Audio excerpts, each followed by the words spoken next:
time to learn English. ഈ ഒരൊറ്റ വേർഡിൽ തന്നെ നമുക്ക് കുറേ പഠിക്കാനുണ്ട്. It's time to learn English. ഈ വേർഡിനൊരു പ്രത്യേകതയുണ്ട് അല്ലേ? ഇതിന് പ്രത്യേകിച്ച് സബ്ജക്റ്റ് ഒന്നുമില്ല, എന്നാലും നമ്മൾ ആ സെൻറ്റൻസ് പറഞ്ഞു. ഇങ്ങനത്തെ കേസുകളിൽ ചില സിറ്റുവേഷനിൽ പ്രത്യേകിച്ച് മീനിങ് ഒന്നുമില്ലെങ്കിൽ നമുക്കൊരു സെൻറ്റൻസ് പറയണമെങ്കിൽ നമ്മൾ അവിടെ ഒരു വേർഡ് യൂസ് ചെയ്തു. ആ വേർഡാണ് ഇറ്റ്സ്. ഇന്നത്തെ ക്ലാസ് ഇറ്റ്സിനെ പറ്റിയിട്ടുള്ളതാണ്. ചില സിറ്റുവേഷൻസ് നമ്മൾ ഹാൻഡിൽ ചെയ്യുന്നത് ഈ ഇറ്റ്സ് എന്ന വേർഡ് യൂസ് ചെയ്തിട്ടാണ്. For example, it's impossible to go. നമ്മൾ പറയാറുണ്ടല്ലേ, അങ്ങനത്തെ കുറച്ച് വേർഡുകൾ നമുക്ക് പറയാം. Suppose impossible, possible, easy, hard, പിന്നെന്താ ബോറിങ്, ഇൻട്രസ്റ്റിംഗ്. ഇത്തരം കേസുകളാണെങ്കിൽ നമുക്കത് എങ്ങനെ ഇറ്റ്സ് വെച്ചിട്ട് വളരെ ഭംഗിയായിട്ട് യൂസ് ചെയ്യാമെന്ന് നോക്കാം. അതായത് ഇറ്റ്സ് ഇംപോസിബിൾ ടു ഗോ, പോവാം. ഇംപോസിബിൾ ആണ്, ബുദ്ധിമുട്ട്. It's possible to go. അതേപോലെ തന്നെ it easy to go Dubai. ദുബായ്ക്ക് പോകാൻ ഈസിയാണ്, but it's difficult to get job. അവിടെ ഒരു ജോബ് കിട്ടുക എന്ന് പറഞ്ഞാൽ ഡിഫിക്കൽട്ടാണ്.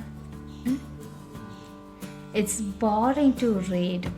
വായിക്കാനുള്ളത് ബോറിംഗ് ആണ്. ഞാനോ നീയോ എന്താണെന്നൊന്നും പറയുന്നില്ല, കോമൺ ആയിട്ടൊരു കാര്യമാണ്. It's boring to read. It's interesting to hear your sound. നിങ്ങളുടെ സൗണ്ട് കേൾക്കാൻ നല്ല ഇൻട്രസ്റ്റിംഗ് ആണ്. ഇത്തരം സിറ്റുവേഷനുകളിൽ നമ്മളത് കംപ്ലീറ്റ് ചെയ്യാൻ വേണ്ടി പ്രത്യേകിച്ച് മീനിങ് ഒന്നുമില്ലെങ്കിലും നമ്മൾ യൂസ് ചെയ്യുന്ന വേർഡാണ് ഇറ്റ്സ്. ശ്രദ്ധിക്കേണ്ടതെന്ന് വെച്ചാൽ ഇറ്റ്സ് ഇംപോസിബിൾ ടു ഗോ. ആ ടു കഴിഞ്ഞ് നമ്മൾ വെർബിൻ്റെ ബേസ് ഫോമാണ് വെക്കുന്നത്. ബേസ് ഫോം എന്ന് വെച്ചാൽ അറിയാലോ, ഈ INGO EDO അങ്ങനെയൊന്നും ചേർക്കാത്ത ബേസ് ഫോമാണ് വെക്കുന്നത്. It's impossible to go, it's impossible to drive. Okay, ഇനി അടുത്ത ഇറ്റ്സിൻ്റെ ഒരു ഉപയോഗം വരുന്നത് നമ്മൾ വെതർ, കാലാവസ്ഥയൊക്കെ പറയുമ്പോൾ നമ്മൾ ഇറ്റ്സൊക്കെ സാധാരണ കൊണ്ടുവരാറുണ്ട്. ഇറ്റ്സ് റെയിനി ഡേ അല്ലേ? It's rainy day, it's Sunny day. മഴ ആണല്ലേ, മഴ ദിവസമാണ്, ഇറ്റ്സ് റെയിനി ഡേ. അത്തരം സിറ്റുവേഷനിൽ നമ്മൾ ഇറ്റ്സ് കൊണ്ടുവരാറുണ്ട്.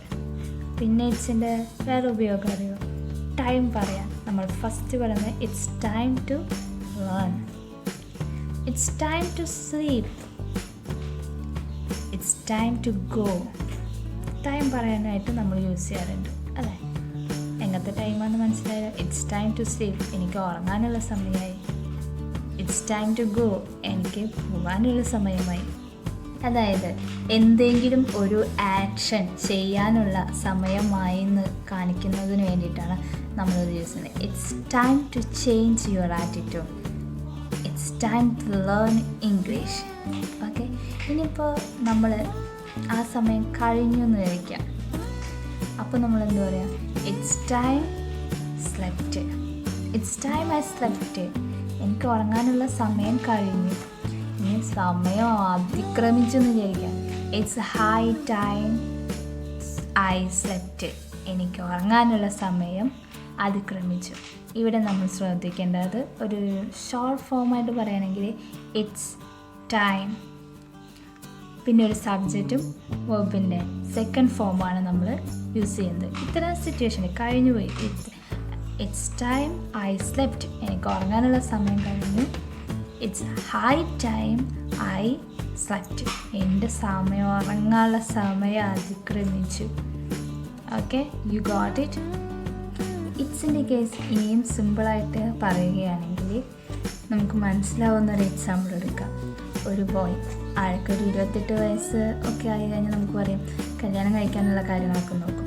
അപ്പോൾ നിനക്ക് കല്യാണം കഴിക്കാനുള്ള സമയമായി. It's time for you to marry, it's time for you to marry. ഇനിയിപ്പോൾ ആൾക്കൊരു 34 വയസ്സായി. അപ്പോൾ എന്താ, കല്യാണം കഴിക്കാനുള്ള സമയം കഴിഞ്ഞു എന്നാണ് പറയുന്നത്. ഇറ്റ്സ് ടൈം യു മാരിഡ്, കല്യാണം കഴിക്കാനുള്ള സമയം കഴിഞ്ഞു. It's time you married. പിന്നെ അതൊരു 10-40 വയസ്സായിട്ടുണ്ടെങ്കിൽ എന്ന് പറയും, നിനക്ക് കല്യാണം കഴിക്കാനുള്ള സമയം അതിക്രമിച്ചു എന്നുള്ള രീതിയിൽ നമ്മൾ പറയും. It's high time you married. ഈ സിമ്പിൾ എക്സാമ്പിളിലൂടെ നിങ്ങൾക്ക് മനസ്സിലായി എന്ന് വിചാരിക്കുന്നു. And it's time for me to go. വീണ്ടും കാണാം. അതുവരെ ബൈ.